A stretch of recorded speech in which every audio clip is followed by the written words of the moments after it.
Parce que la plupart des fois, on se pose la question qui est celle de savoir est-ce qu'on se forme pour apprendre à parler? Donc vous partez dans une école où vous payez pour qu'on vous apprenne à parler. Vous n'êtes pas fou finalement. Beaucoup de gens vont se dire ça. Beaucoup de gens vont se dire que mais de toutes les manières, on parle déjà depuis qu'on est tout petit. Est-ce qu'on a encore besoin d'apprendre à parler? Mais il y a un mot-clé qui est très important dans toute cette formation, c'est l'art. Tout le monde peut savoir faire quelque chose, mais tout le monde n'a pas l'art de le faire. Ça change tout. Tout le monde peut parler, mais tout le monde n'a pas l'art de parler. Tout le monde peut faire des mathématiques, mais tout le monde n'a pas l'art de faire des mathématiques. Tout le monde peut être ingénieur, mais tout le monde n'a pas l'art de pratiquer l'ingénierie d'une certaine façon. Donc, durant cette formation, en réalité, ce qu'on vous transmet, c'est l'art. C'est ce qui va vous permettre d'être différent dans votre manière de faire. Je ne vais pas revenir sur ce que tous les autres formateurs vous ont déjà transmis depuis le début, notamment Sorel, Christian, Pauliane. Aujourd'hui, je vais me concentrer uniquement sur un art qui concerne un élément fondamental pour toute personne qui veut avoir une carrière professionnelle adéquate, c'est la persuasion. L'art de persuader. Lorsqu'on parle d'art de persuader, il faut d'abord savoir ce que c'est. C'est quoi la persuasion? C'est quoi persuader? Est-ce que dans l'activité professionnelle que vous faites, vous serez amené à persuader des gens à faire certaines choses? Forcément. Qu'importe votre secteur d'activité, qu'importe votre métier, vous allez être en contact avec des gens. Il peut s'agir des collaborateurs, il peut s'agir des clients, il peut s'agir des investisseurs, il peut s'agir des visiteurs, il peut s'agir des membres de votre famille.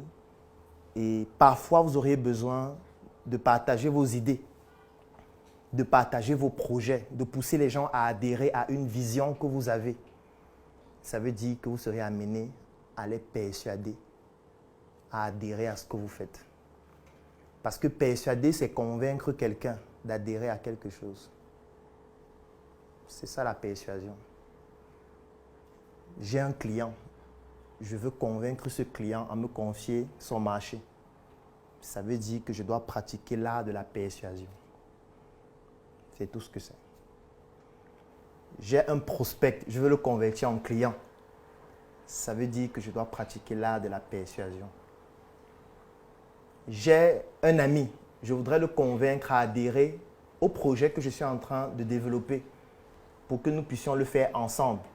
Il faut que je puisse le convaincre à adhérer. C'est l'art de la persuasion. Et la persuasion est même plus avancée parce que vous devez parfois vous persuader vous-même.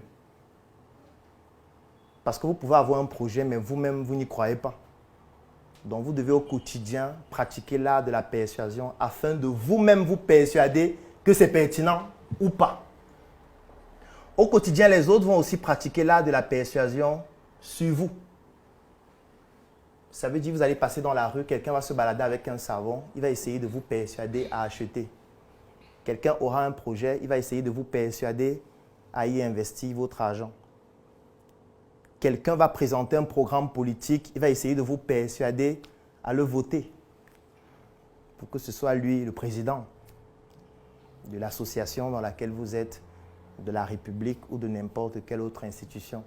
Ça veut dire que la persuasion fait partie de notre quotidien. Même vos enfants parfois pleurent pour vous persuader à leur acheter un jouet. Votre maman va parfois vous persuader à aller au marché pour la énième fois depuis le matin. Votre papa va vous persuader à faire une discipline à l'école que vous n'aimez pas.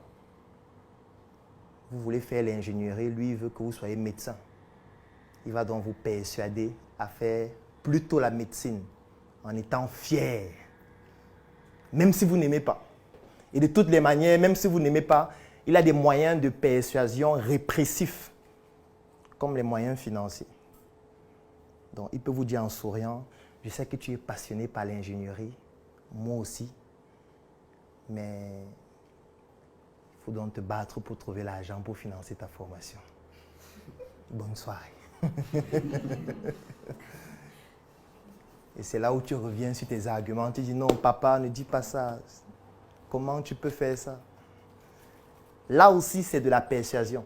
Et dans la persuasion, il y a toujours de la manipulation. Toujours. Parce que quand vous voulez déjà convaincre quelqu'un à adhérer à quelque chose, ça veut dire que d'une part, il peut ne pas être totalement d'accord avec cette chose-là, au départ. Ça veut dire que ça peut être quelqu'un qui n'appréciait pas cette chose, mais la technique que vous utilisez pousse cette personne à revoir sa perception sur cette chose au point d'adhérer. Ça veut dire qu'il y a un peu de manipulation. Ça veut dire que vous poussez parfois des gens à faire ce qu'ils ne souhaitaient pas, ce qu'ils n'envisageaient pas. Est-ce qu'il y a une femme ici qui a déjà courtisé un homme? Dites la vérité. C'est le moment. Vous levez la main. Est-ce que vous avez déjà courtisé un homme? En réalité, toutes les femmes ont déjà courtisé un homme. Toutes les femmes, sans aucune exception. Parce que la persuasion n'est pas que verbale. Elle peut être non verbale. Elle peut être visuelle. Elle peut être dans la gestuelle. Elle peut être comportementale. C'est toujours la persuasion. Donc si vous regardez parfois quelqu'un d'une certaine façon, dans l'objectif que ça le persuade de venir vers vous, ça veut dire que vous êtes en train de le draguer avec une persuasion visuelle. Donc si vous pensez que draguer, c'est juste venir dire « tu me plais, je veux qu'on sorte ensemble », non. Tu peux t'habiller pour attirer l'attention sur toi. C'est de la persuasion vestimentaire. Ça veut dire que tu adoptes un style vestimentaire qui va pousser les gens à s'intéresser à toi. Et s'intéresser à toi, ça veut dire que tu auras plus de prospects. Les dragueurs, ils seront plus nombreux, ils vont vouloir savoir de quoi il s'agit. Qu'est-ce que cache ce vêtement? Qu'est-ce qu'on va découvrir à l'intérieur, comme mon ami Malox s'appelait les bombes? Quelles sont les bombes qui se cachent à l'intérieur? Et ça, c'est la persuasion.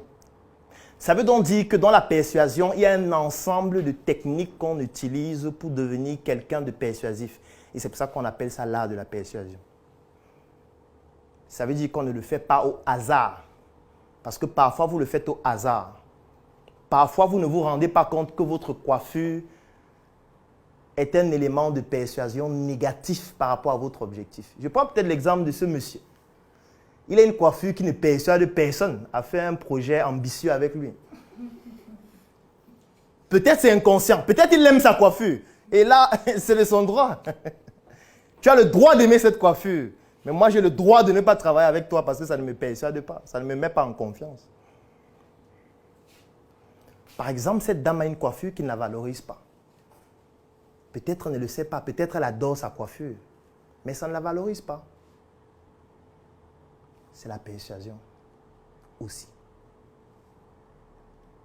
Est-ce que vous savez que même la forme de vos lunettes participe à la persuasion positive ou négative? Parce que vous devez vous imaginer que si vous avez par exemple la myopie, c'est un exemple, vous arrivez chez l'ophtalmologue, il diagnostique la myopie, il a fini son travail. Hein. Dès qu'il diagnostique, il vous dit voilà les caractéristiques des lunettes à porter. C'est maintenant vous qui choisissez vos paires de lunettes. Quand vous partez chez l'opticien, il vous montre les lunettes, non? Il vous demande, vous voulez quel type de cadre? Vous voulez quel... C'est maintenant toi qui choisis. Est-ce que tu sais que le cadre que tu choisis peut ne pas correspondre à la forme de ton visage? Et du coup, en termes de persuasion, ça te rend défavorisé par rapport aux autres. C'est la persuasion. Et tous ceux qui portent les lunettes doivent se poser la question, est-ce que la forme de mes lunettes correspond à mon visage? Est-ce que mes lunettes ne sont pas trop grosses? Est-ce que la couleur de mes lunettes correspond aux vêtements que je vais souvent porter? La persuasion, c'est tout. Même le rouge à lèvres, c'est la persuasion. Est-ce que la couleur de mon rouge à lèvres correspond à l'environnement dans lequel je vais me trouver dans une heure? Est-ce que cette couleur correspond à ma tenue? Est-ce que le message que ce rouge à lèvres transmet me met en avant? Est-ce qu'il ne faudrait pas plutôt que je n'ai pas de rouge à lèvres? Pour ne pas transmettre une perception qui va influencer sur la persuasion que les autres auront. La persuasion, ce n'est pas du hasard. C'est pour ça que c'est un art. Maintenant, tout le monde persuade, même inconsciemment, mais aujourd'hui, on va apprendre à développer cet art qui va permettre à ce que vous ne fassiez plus rien au hasard. Parce que lorsqu'on parle d'une activité professionnelle, ça veut dire qu'on contrôle tout ce qu'on fait. Bien évidemment, on ne peut pas contrôler de manière méticuleuse toutes nos actions, mais les actions les plus importantes, nous devons être capables de pouvoir les contrôler. Surtout lorsqu'on est dans une activité professionnelle et qu'on a des objectifs à atteindre. Persuader, c'est convaincre. C'est pousser les autres à adhérer à ce qu'on veut faire. Et ce n'est pas facile. Parce que chacun a ses opinions. Chacun a ses idées. Chacun a ses projets. Chacun a sa vision. Comment je fais donc pour que les gens adhèrent à ma vision en les persuadant? Quels sont les outils que j'utilise? Est-ce que ce sont des outils financiers? Est-ce que c'est l'art oratoire que je mets en avant? Est-ce que c'est la gestuelle, comme vous l'avez certainement vu avec Christian? Est-ce que c'est la voix? Est-ce que c'est le langage non verbal? Est-ce que c'est l'environnement dans lequel nous sommes? Est-ce que ce sont les émotions que j'utilise? Est-ce que c'est la manipulation? Vous devez pouvoir identifier les points forts de votre persuasion et de toujours mettre le maximum dessus. Parce que vous ne pourriez pas développer tous vos atouts de persuasion. Donc, il va falloir identifier quels sont mes points forts. Et mes points forts doivent continuer à être mes points forts. Parce que le danger qu'on commet parfois, c'est d'identifier uniquement nos points faibles pour pouvoir les renforcer. Ça, c'est une erreur. Parce que lorsqu'on se concentre sur les points faibles, parfois on omet qu'on a aussi des points forts qui pourront eux aussi devenir des points faibles parce qu'on s'est concentré sur les points faibles. Votre point fort, ça peut être votre regard. Il faut trouver le moyen de le rendre plus efficace, plus persuasif. Il faut avoir le courage de regarder les gens dans les yeux lorsque vous leur parlez. Parce que ça montre que vous avez confiance en vous. Vous utilisez donc ce point fort pour mieux persuader. Tu ne peux pas persuader quelqu'un en regardant en bas. Vraiment, j'ai mon projet là. Je ne sais pas si ça te plaît. Non, ça ne me plaît pas. Dégage avec ton projet. Moi-même, j'ai mes projets.